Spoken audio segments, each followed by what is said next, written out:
Okay, hi everybody. Welcome to session 6 of the 19th Annual Northwest Interlibrary Loan and Resource Sharing Conference. Today is September 10th. My name is Paula Martin. I'm the convener for this session, which is titled System Migration, ILL Statistics, and Discovery Configuration, and will be presented by Freya Gibbons. This session is being recorded with the presenter's permission, and the recordings will be available in the next several weeks as committee members are able to add captions. And you will all be notified when they are available. If you have a question during the session, please use the Q&A function of the webinar, and I will tell those to Freya when we're done. A reminder that all attendees should be muted. And I will also do the Dorrit Prize keyword at the end. And I'll put the link in the chat for you. And so on that note, I'm going to mute myself and turn the session over to Freya. Thank you so much, Paula. And thanks to the other organizers of the conference. I'm really happy to be able to participate this year.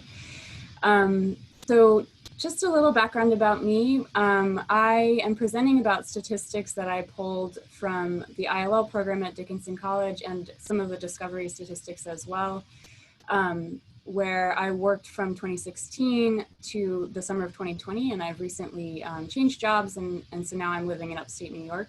So sort of looking back at this data narrative from Dickinson. What this presentation will cover is looking at primarily how ILL statistics are affected or were affected by system migration and the discovery configuration changes that were made during that migration. But of course, because I was the resource sharing supervisor, we're coming at that from the angle of interlibrary loan. So what can interlibrary loan statistics tell you about that interconnection between those, all the different systems? So, and it's going to be based, so basically for the presentation, I'll go over just a little bit of background about the institution and the system set up at Dickinson. I'll talk a little bit about, I won't talk much about the migration process, but I will talk about the different systems that we sort of integrated during migration. And then the bulk of this presentation is really about the change in ILL statistics post-migration and the implications that those changes have on the ILL program at Dickinson, and maybe discovery configuration for others in the audience, decisions that you might be making in your own libraries. So, background about Dickinson College. Dickinson, small residential liberal arts college in Pennsylvania. There are about 2,400 undergraduate students, 200 faculty, 400 staff and administrators, all with full interlibrary loan privileges. Obviously not all are heavy ILL users, but that's the population that the interlibrary loan program at Dickinson serves and was serving at the time that that this data will be covering. We also offered ILL privileges to alumni, so any alumni of Dickinson, as well as retired faculty and emeritus faculty. So those were some of our, we definitely had relationships with faculty borrowers as well, retired faculty borrowers. The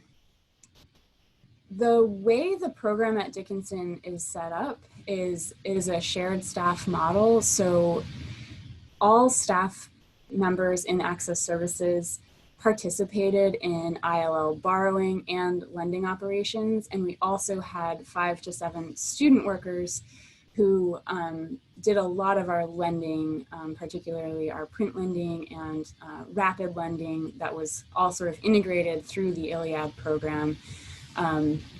We had the students sort of put together any given semester, we had between 25 and 30 hours of student labor going into a weekly process.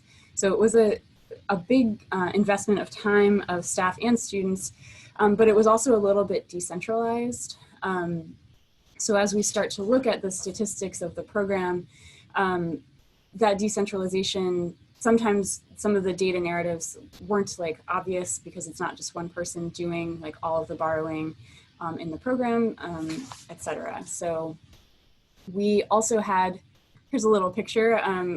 Our setup in Interlibrary Loan in particular, we were an Iliad library. You can see that we integrated Iliad with Palsy Easy Borrow, a Relay D2D a little bit, as well as Rapid ILL. And we had a lot of integrations and add-ons into Iliad to basically go through our borrowing process of an open access search anytime we had an individual request, as well as looking at these other external platforms to speed requests along. We also had automations built into the system, which I'm sure many of you ILL folks out there also have, but because we were doing a relatively high volume for a library of our size, those automations made it so that we could keep up with the demand and have as little touch by staff as possible and really focus our energies on the requests that were more challenging. As I mentioned on the last slide, the library at Dickinson was doing a relatively high volume. So the data that I'll be looking at in this presentation is from FY17, so the 2016-17 year when I started at Dickinson, through FY20. But our historical data, you can see that we were seeing a slight decline in borrowing numbers prior to system migration in the summer of 2019. But it's not super big declines. And another thing you might notice on this slide is we were a net borrower, and we continue to be. And our lending numbers are kind of flipped. We were lending many more books than articles. So I will say, as I mentioned, so we had relatively high volume compared to comparable institutions of our size, like Gettysburg College or Bucknell in Pennsylvania, or other institutions like in the Oberlin Group, some of our consortia that we were part of. And anecdotally, ILL staff were noticing just issues with user behavior that indicated some problems with discovery or understanding of ILL, things like multiple requests for the same item. Sometimes we would have like 10 requests from a student, and it was clear they were just sort of fishing for items, or a lot of owned item requesting. So users requesting materials that were available at our library and that they could access. When we received owned item requests from students, we had a philosophy of sort of teaching the students how to use the discovery system. So we would email them a form email through the Iliad system with instructions on how to use the journal lookup features. And for faculty, we processed document delivery for owned item requests. Many of those requests were for items that were available electronically already, so it wasn't just digitization requests. And that's why I'm sort of saying we were sort of observing anecdotally these issues with user behavior that I never quite knew how to get at those numbers to really develop a study or develop a survey to get at what's the issue that users are having that's leading to this volume of requests. So that is the background of our ILL program. So the second part of this presentation is looking at, so the system migration is the ILS system. So I'll talk just a little bit about the systems that Dickinson had. And I should say, as part of this wasn't my area of expertise, so I relied on some of the other staff at Dickinson, both the person in charge of systems and the web services librarian to help me fill out this information as I was preparing for this presentation.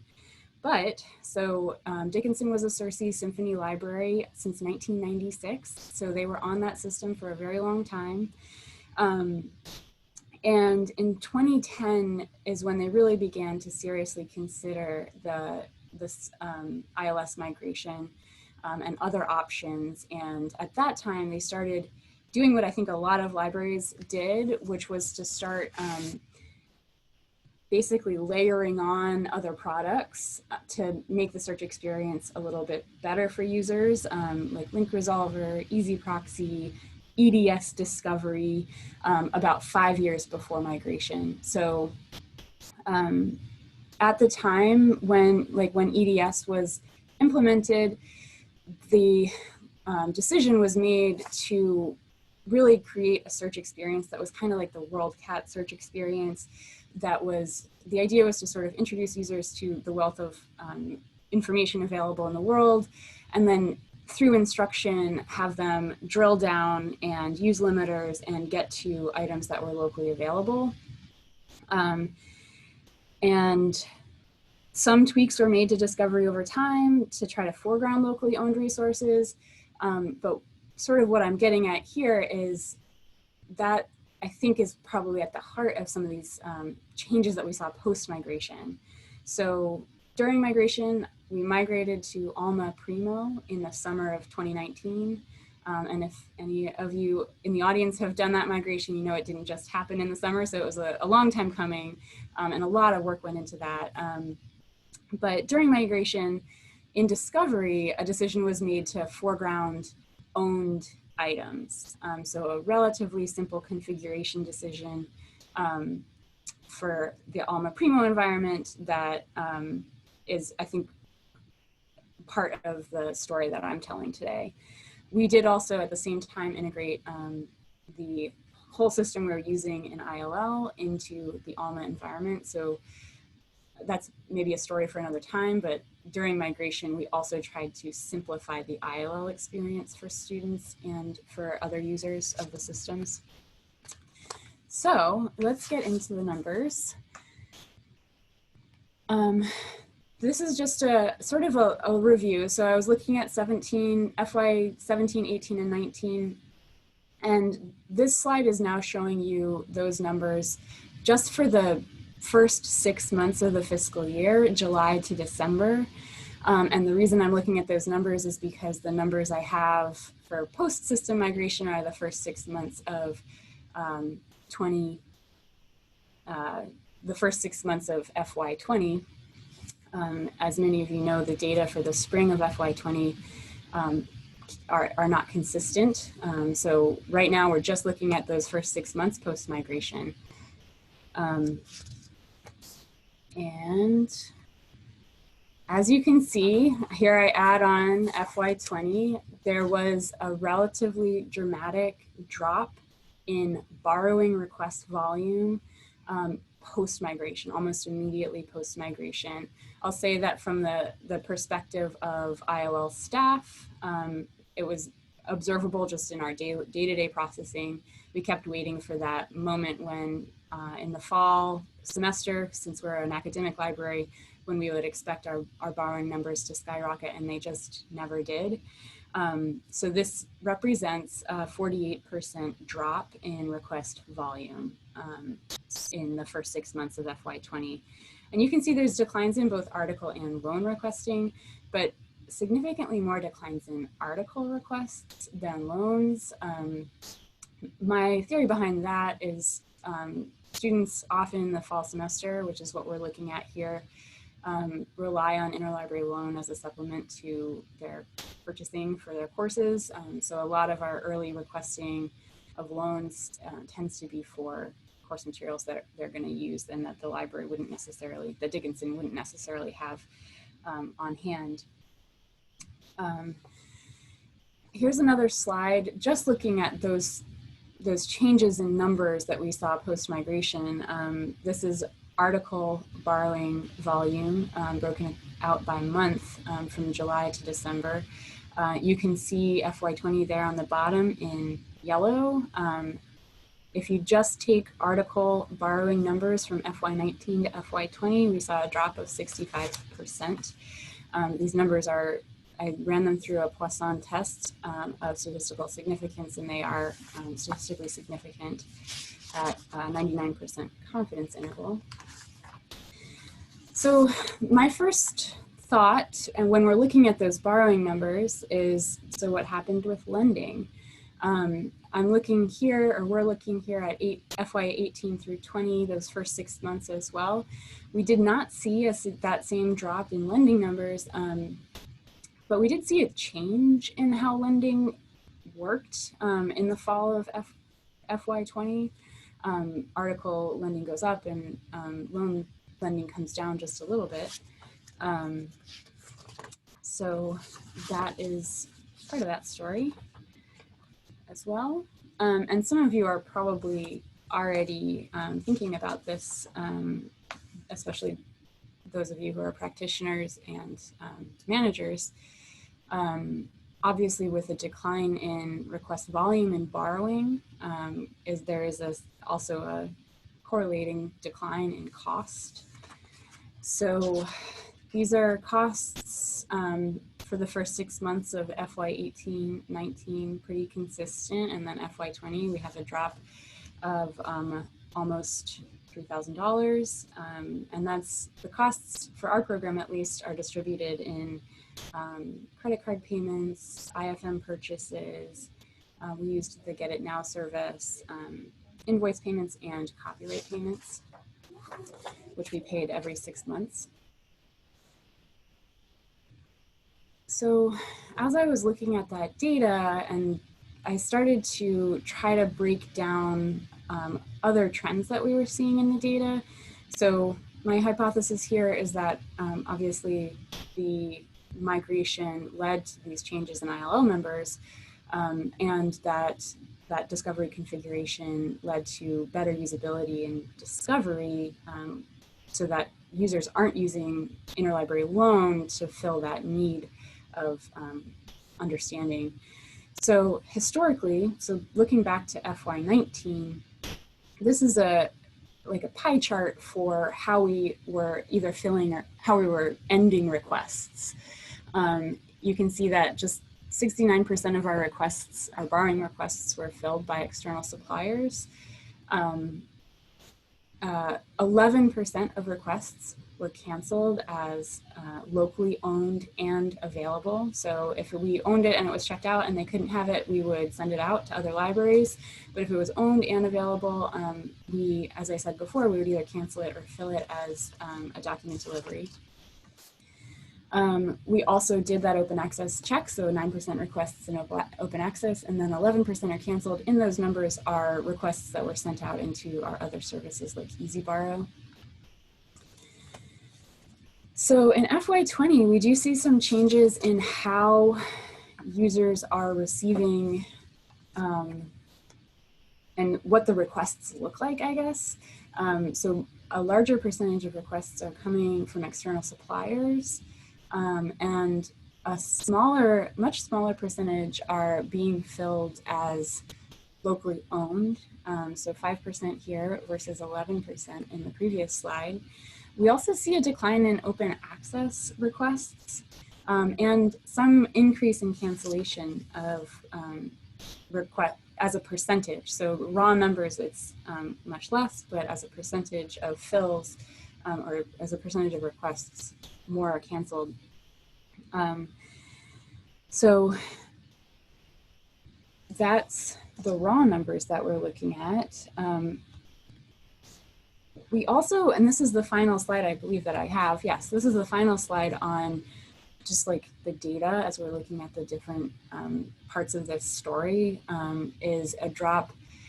I also asked our web services librarian to look at journal platform usage to see if there is any change that might just show a different kind of change in user behavior. Are people doing less research overall, et cetera? So we note a small change, but it is not using the same percentage statistically significant. And so users in some areas are using fewer journals and in some areas using more, but the change overall does not correlate to the changes we are seeing in interlibrary loan. So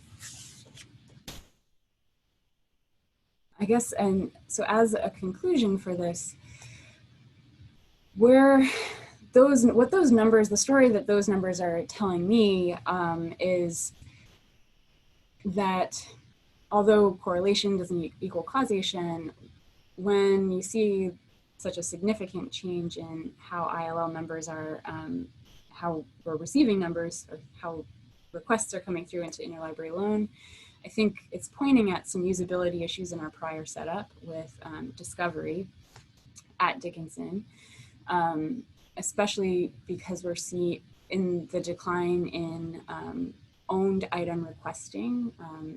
My interpretation of those numbers are that users were able to fulfill their information needs with some of the packages and subscriptions that Dickinson already had access to, that they just weren't discovering as locally available previously. And in that process of migration and reconfiguration, and possibly better discoverability in the Primo system in general, users were not relying on ILL in the same way to just fill their information needs.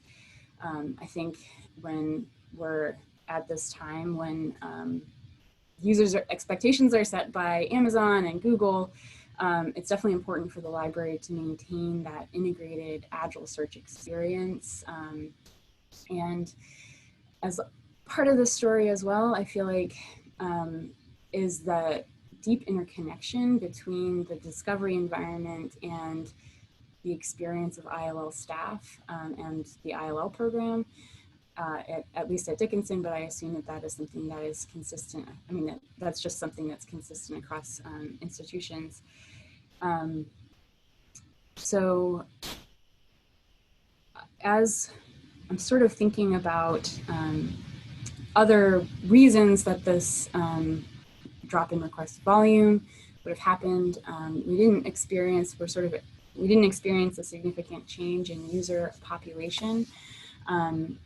There are some other stories for why request volume might be going down in general and was already sort of trending downward, such as better targeted purchasing programs and packages that better fit the needs of faculty researchers. Maybe better discoverability of open access resources. Maybe people are getting stuff elsewhere. So there's definitely more that you could get, I think, out of this data, or what this data tells me is that there's more to find out. And I think maybe the next step in this study, which isn't within the purview of this presentation, would be looking at, are there changes in user experience of these systems now? Looking at MISO surveys, which I will say, overall, users rated the library and the ILL program very high in their MISO surveys, but I'd be interested to see if there is a change.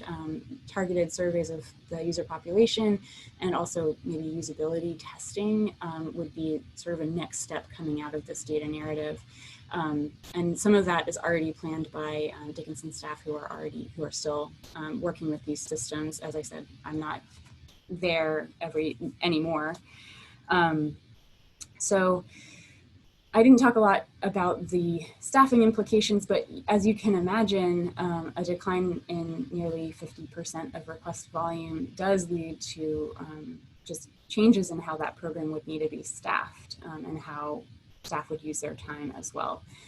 So those are some implications from looking at this research more carefully. And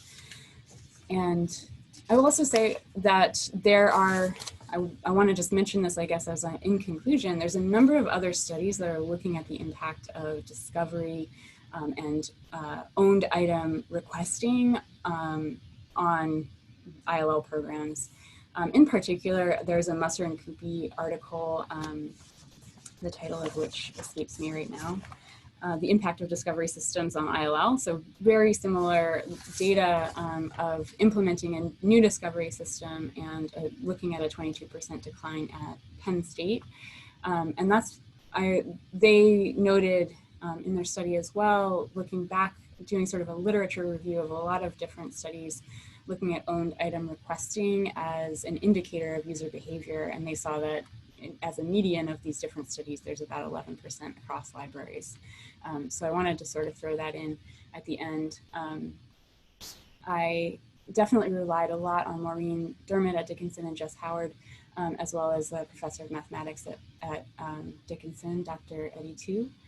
And I threw in, I have a lot of, if you're interested in this topic, lots of other research that I think would be useful for fleshing that out as well. But that's what I had for you today. I guess I'll turn it over back to Paula now for questions. Great, thank you, Freya. Yeah, we do have some questions. I did, before I got to the questions, want to apologize. I can't seem to screen share. Oh, let me stop. Can you do it now? I will try. I Okay. think it might be a setting, but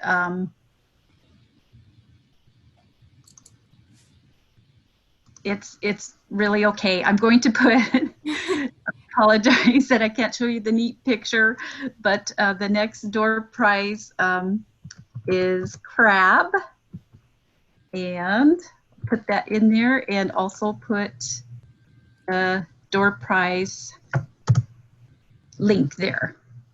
So apologies there. Yeah, so let me see. There was a question in the chat, Freya, that said, from Heather Parker, did your electronic subscriptions change during this period? Our electronic subscriptions. Whoops, I accidentally muted.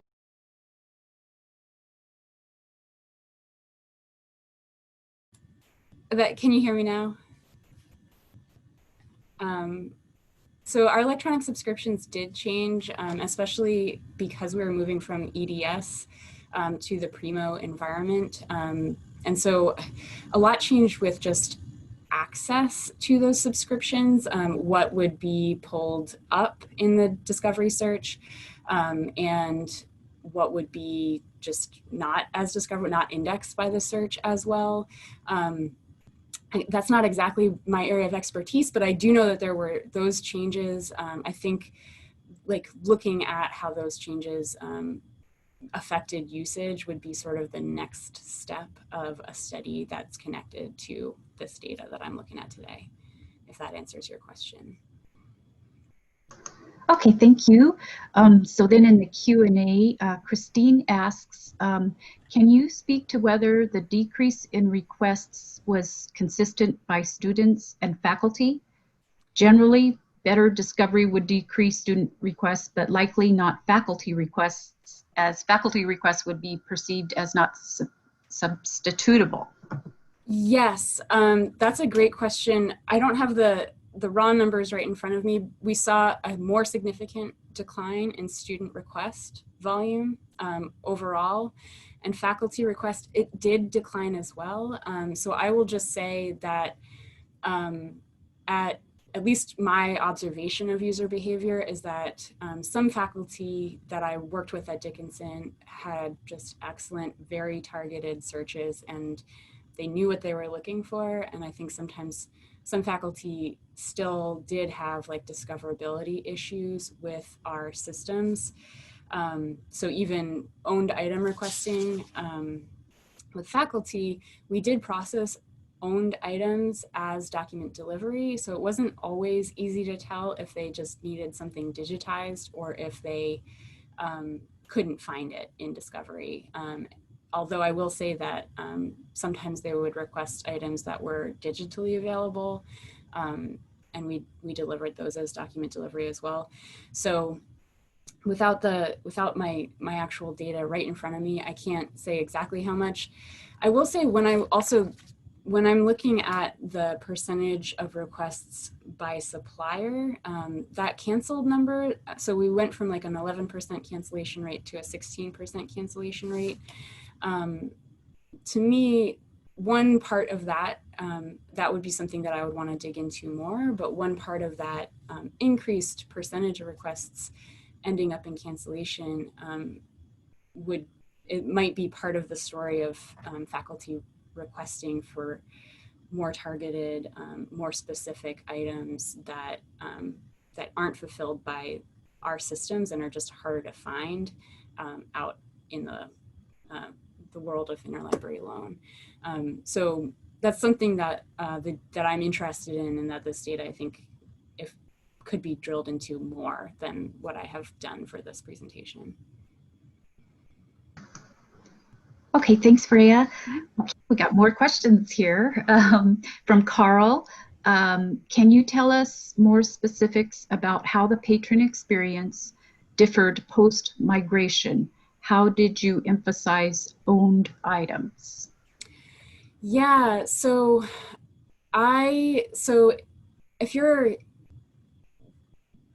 the search experience, the user interface of the Alma search experience, if you've seen, I feel like when I was doing ILL every day and like looking at a lot of different libraries catalogs, you can see right away what the Primo looks like in library search interfaces.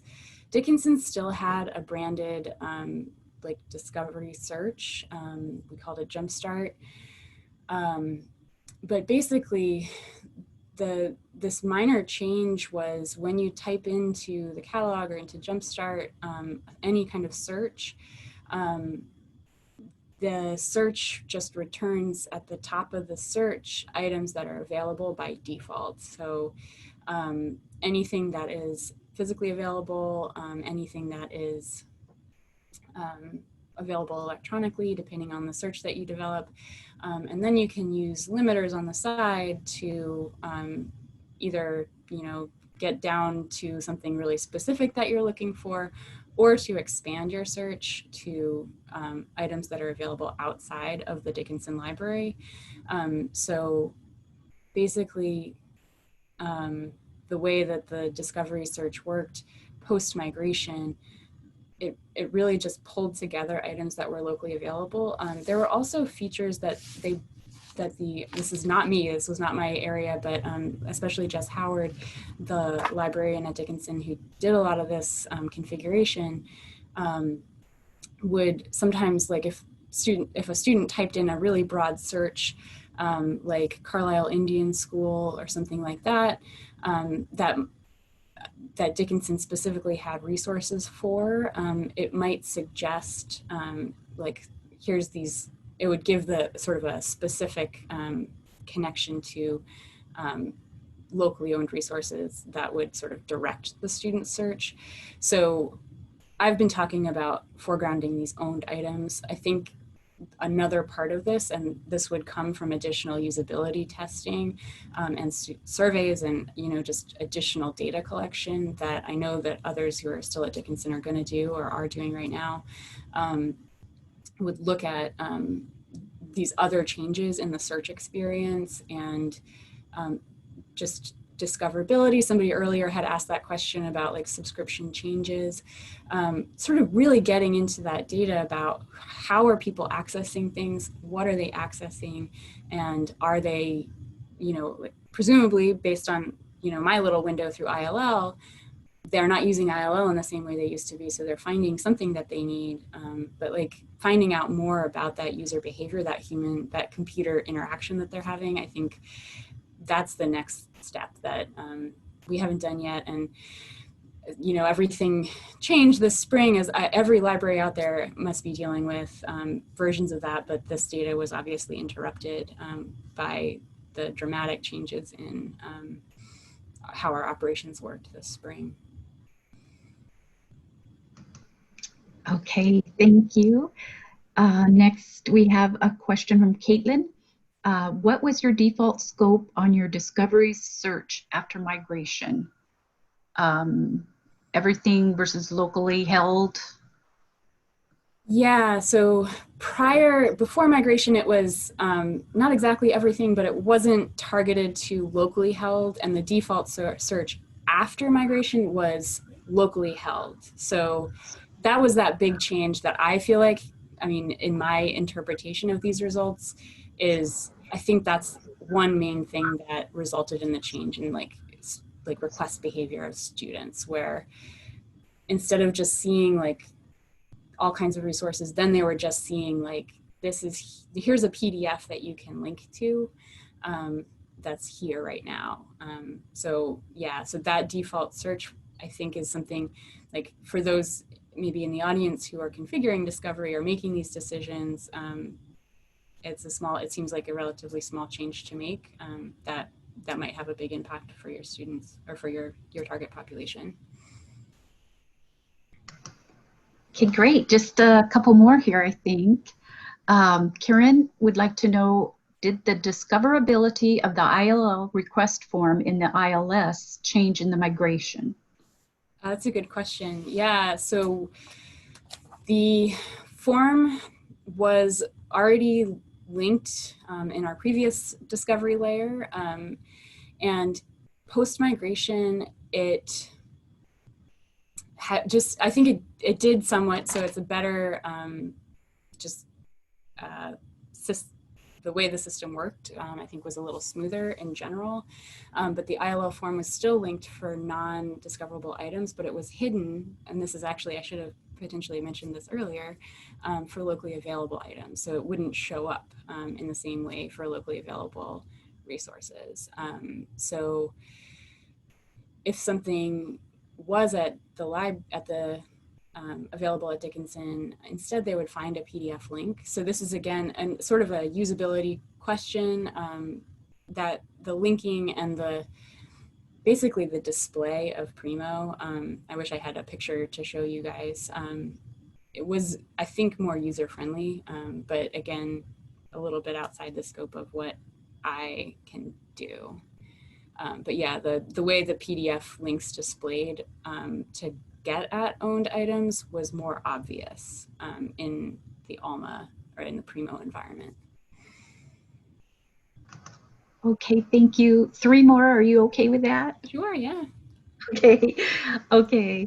This one is from an anonymous person. It says, it sounds like you've determined that requesting went down because your users were finding local resources at a better rate. Did your local use stats go up in the same ratio as your requesting went down?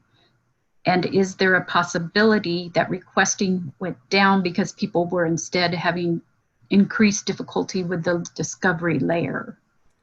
That's an interesting question. For the second part of the question, that is a usability question that I would love to know the answer to. Anecdotally, we didn't hear from people that they weren't able to access their resources. Some people didn't love the change, but for the most part, people were able to. We weren't hearing in general from people about discoverability issues that they were having.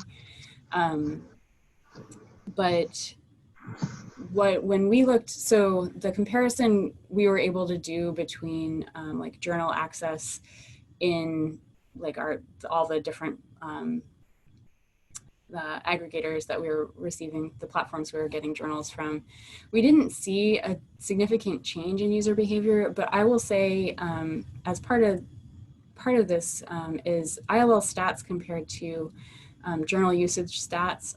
Our ILL program, even though it seemed, it was a high volume and a lot of work to move those requests around, compared to journal usage, are just very small. So people accessing journals, there was not a significant change, and it's harder to get at those numbers just because of the non-centralized nature of those journal platforms and the different ways that they're aggregating data and collecting data. But I do think that there are another study I didn't go deeply into, but there are other studies that look more on the discovery side at how the migration changes impact journal usage and how different basically like discovery layers impact journals usage. So One of the ones that I linked to on one of my last slides, the Levine and Clark article, looks at how different discovery layers either increase or impede accessibility. And Primo, they found, was one that seemed to increase discoverability for users.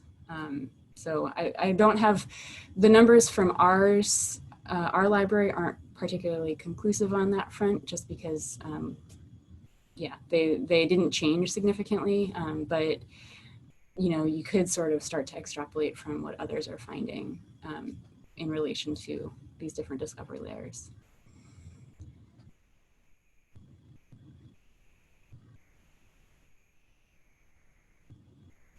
Is that the last question there, Paula?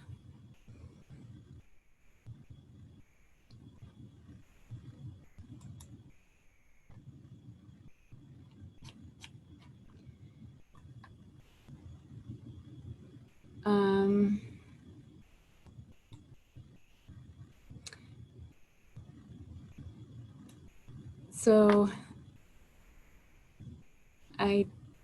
if you're not there anymore, Paula, I do see one more question. The resistance trying to improve discovery from other departments, and a question about the Poisson test. So in answer to this anonymous question, I am assuming you mean other departments like faculty members. Again, that's sort of outside my range of influence.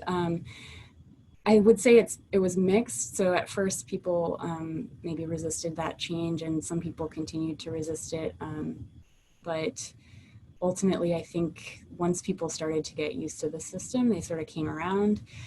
I didn't talk a lot about this, but I also think there's a really important connection to be made between interlibrary loan programs and just like that little area of the department and instruction and discovery setup and things like that, where that sort of siloing of departments can hurt the interflow of that, just this data coming back and forth.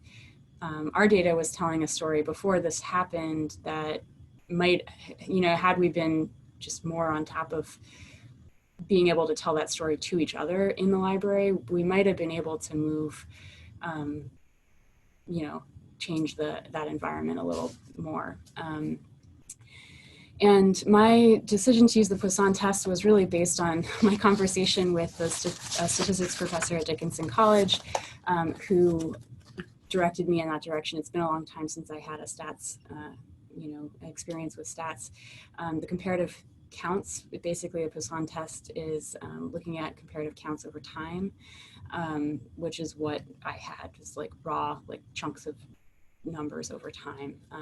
But I'd be interested if somebody has more knowledge of stats to fill that in further.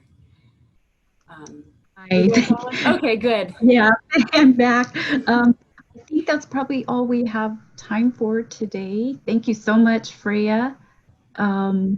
Yeah, and so she'll be available to contact, I'm sure, and around, and like to encourage everybody to go to our next session at noon Pacific Standard Time. And remember, the word I will put in the chat again was for the door prize was crab. So thanks for your patience with that. And with that, I think we will take a break, and we encourage you to get up and move around and everything. And thank you so much, Freya. Thank you. All right. Thanks, everybody.